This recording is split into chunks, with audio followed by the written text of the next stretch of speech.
Hi guys, welcome back to the channel. Today we're going to speak about relegation battle, who's going down. Last night we had Everton, Leicester 2-2, point each. Still one of them could go down. Also Chelsea, 4 games left, tough games. It's in anybody's hands. So if we think about it, could Chelsea go down? Technically they could. They're 9 points off the drop. With 5 games left, they've got Arsenal tonight. That's another loss, I'd say, if we was being realistic. Then they've got Bournemouth away, which is a tough ground to go to for them. I think they've only beat them in the last couple of years, like once or twice at home. So that's going to be another tough battle. Plus Bournemouth are going to want to try and get out of the drop zone as well, so that's even more tough for them. Then they go Nottingham come to Chelsea again, another team going to fight for relegation battle. They need to win. If they could win, pushes Chelsea even more down. Like, it's all to play for. Like, if you think about it, let's look at Chelsea's games. Them here to my left. They've got Arsenal tonight. Then they've got Bournemouth, Nottingham Forest, City away, United away, Newcastle at home. Now, being realistic, on paper, you would say they lose to Arsenal, they lose to City, they lose to United, and they could lose to Newcastle, realistically. So they're only going to pick up, say, 6 points with Bournemouth and Forest, if we was just speaking hypothetically. I don't see them winning a game. They've bottled it when they should have brought in a manager. They've brought in Graham Potter. They've brought, like, okay, let's go back to the start. So they brought Thomas Tuchel. They, brought in players that he wanted. Then they got rid of him for Potter. Then they brought in more players, and then they've got rid of Potter. Give it Lampard, who's struggling already.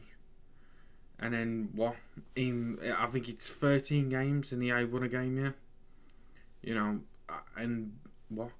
They think that he's going to do something for Chelsea.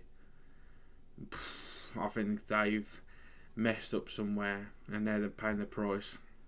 Do I see them going down? No. I think the teams below them, it's a big ask from Forest, Bournemouth, Leeds, Leicester, Everton to all pick up points to win games.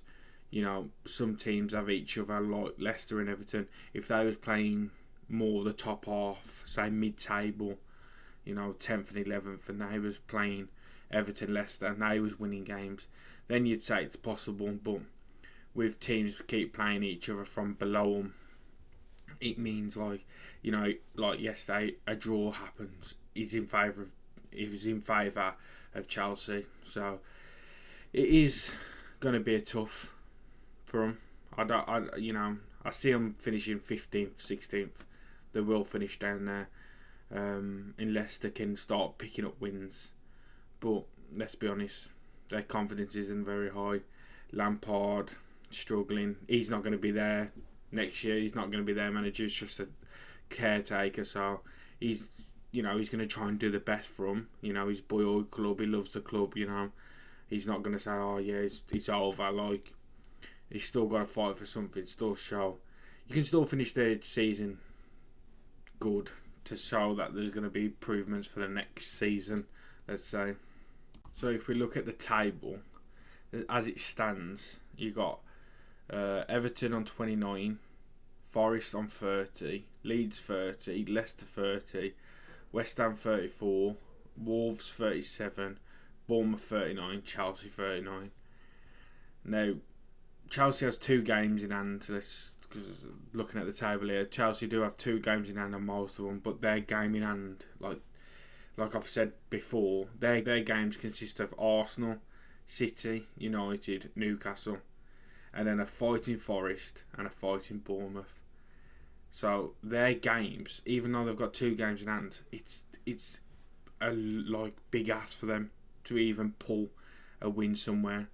So, if they don't win tonight against Arsenal, They go to Bournemouth on the weekend, and if Bournemouth beat them, they go past them, and then you got Wolves, West Ham. If they all win, they leapfrog them as well, and then before you know it, them sitting in 15th, and Leicester and Everton, if they start winning, it comes a gap where it goes from 3 to, from 9 to 6 to 3, and then to catching them.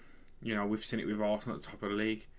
It happens. People sit high, they get these points ahead, then they start losing or drawing games, dropping points, and then before you know it, they're all caught up, and the players feel like they've lost it. Like Arsenal's another like kind of conversation. You can't really put them in this bit of Chelsea, really. Like Gary Neville said, like players start to feel heavy. With all the pressure and all that. Is it let go of Arsenal now? Have the pressure gone from keepers staying on top? We'll see today. They got to bounce back from the City game. If they go out and batter Chelsea, does that mean them still in it? Who knows? Man City didn't play very good against Fulham. In my eyes, there should have been a penalty for Fulham, and then the game could have changed, but it didn't happen. But we'll get into that on the next video when I talk about all the games. But yeah, let's finish this conversation off on the relegation battle. I'm still sticking with it'll be Southampton, Everton, and I think Leeds, even though they've just signed Sam Allardyce to come back and help them push. I just think the teams that are fighting, I just think they just have the edge over them two teams. Me personally, I'd say, but it's football. Anything can happen. I just think it's like I was going to say it's a funny story, but it's not. Like, Chelsea was Champions League winners. They've all this. They've won the Premier League. Thomas Tuchel, and then if they do finish 15th, which is most likely from, like, where did it go wrong?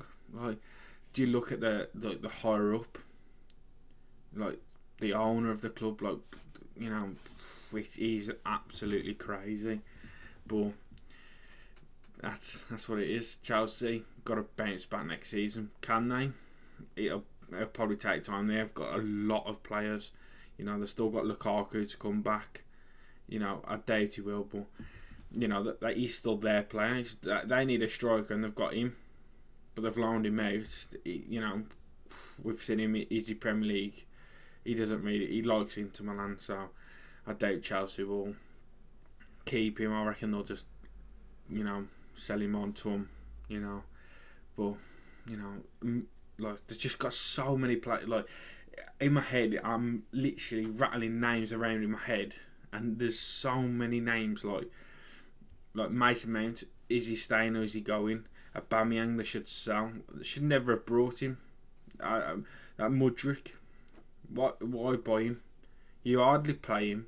When he comes on, he does stuff, but he's not getting the time. He's not getting the game time. He's not getting like the ability to like fill the game out enough to know that he's going to be good next season or half good. He's hardly playing. We'll see tonight what team he picks out, but I said in my prediction that Arsenal will go there. Well, Arsenal are at home and they'll bet on 4-0, I reckon. Still, I just don't see Chelsea picking up the pace. It's going to be tough for them. So, but let's move on and talk about Arsenal. Is the title race over? Let's look at the table. I've got the table here. So Man City, one game in hand on them.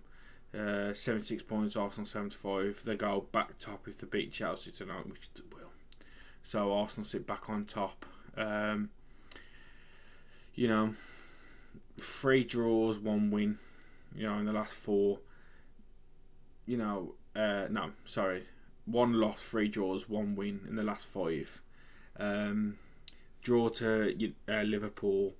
You look at that and you go, okay, that's fine. Liverpool at home, it's always going to be a tough match. You know, even though people say there was 2-0 up, you know, it's still you've seen it with Tottenham. You know, Liverpool 3-0 up in 15 minutes. Tottenham come back 3-3, ended 4-3 anyway. But it happens. It really does. Man United have done it 2-0 up against Tottenham. Tottenham come back. It just happens in football. That's where you say the winners are. You know, they could put a game to bed no matter what. So, and then they go to West Ham again 2-0 up, and then give away a silly penalty. You know, and then before you know it, then back 2-2.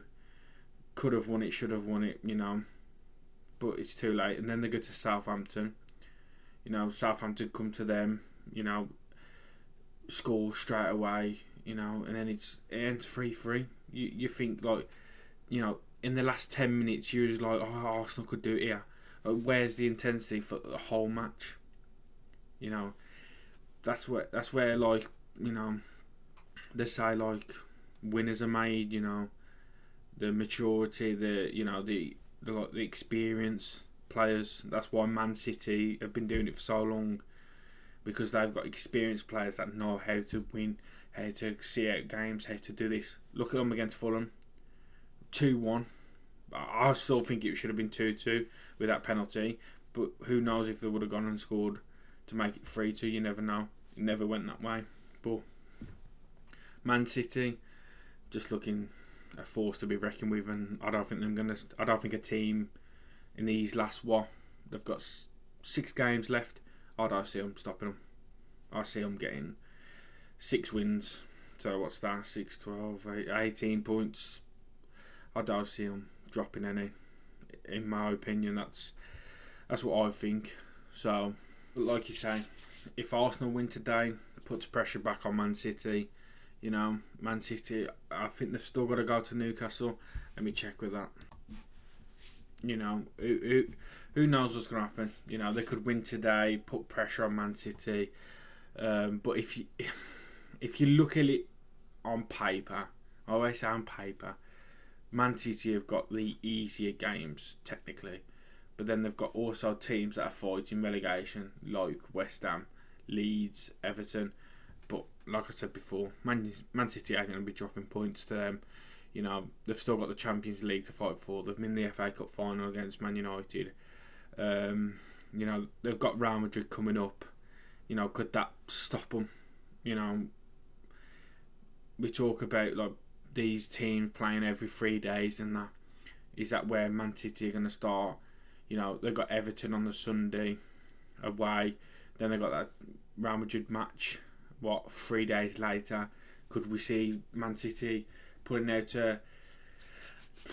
I'd like to say Man City have a lesser team, but there's that many players, that many good players. Like their bench players are pretty much like the first team players. So even if they say they put a weaker team out, it's never actually weaker. It's just not their top players. You know, their starting 11. Like you see Mahrez, you know, he'll probably play out like, and he's still a world class player. Like just Alvarez over Haaland, look what he's doing. Like, so, you know, you say they're gonna put a weaker side out, but it's never weaker. But you never know. An Everton team that's fighting could nick it, but that's another thing we'll see over time. But I do think Man City's it is their league to win. Arsenal had it in their hands. If they would have got a win against Southampton and West Ham and draw to Liverpool, maybe, you know, they would have had that little bit more, you know, probably like 80-20%, like they was going to win it. But, you know, after Liverpool, after Southampton, after West Ham, the percentages just kept dropping. And then by the time they got to Man City, it was like 50-50, could go either way. But it couldn't really, could it? You knew Man City was always going to come away with that win. Like Arsenal, they've got 5 games left, one including today. Like I say earlier, I've never repeated myself X amount of times. They'll beat Chelsea today. Then they've got to go away to Newcastle, which, as a Man United fan, I'd say, you know, I'd take a draw there, even a loss for Newcastle, because, you know, we need to finish third, even get close to Arsenal to even make it a good season for us. But then they've got to go to Brighton. Well, Brighton have got to go to them. I don't know why I keep saying it the wrong way. But Arsenal play at home to Brighton, which is another tough match. Then they go away to Forest, which is, you know, if Forest are still fighting relegations on, it's another ground that they don't want to be going to, especially with, like, say Arsenal. Let's put this into, so Arsenal is still in the Premier League race, you know, one off Man City or something like that. Forest need a win to get out of relegation zone. Another game that you don't want to be involved in as an Arsenal player. Another game that's going to be a fight for the win. So that could go either way. And then the last game is Wolves at home. Another tough game for them. Another game that they don't want, like, especially playing. So they play Forest on the 20th of May, and then they go back home and play Wolves on the 28th of May. You know, that last game could put a lot of pressure on them. I don't think it'll be coming down to the last game, if I'm honest. But you never know with football. That last game could be tough. Their last two games could be tough. That's where we'll see a proper Arsenal team, if they can do it. But they've got to get past Chelsea and Newcastle first. So, we'll see. But yeah, that's me done. Please like, subscribe, all that. Share it. Try and help me out in any way. Comment below what you think. Who's going to be relegated? Who's going to finish top? And yeah, I'll check you in the next one. Peace.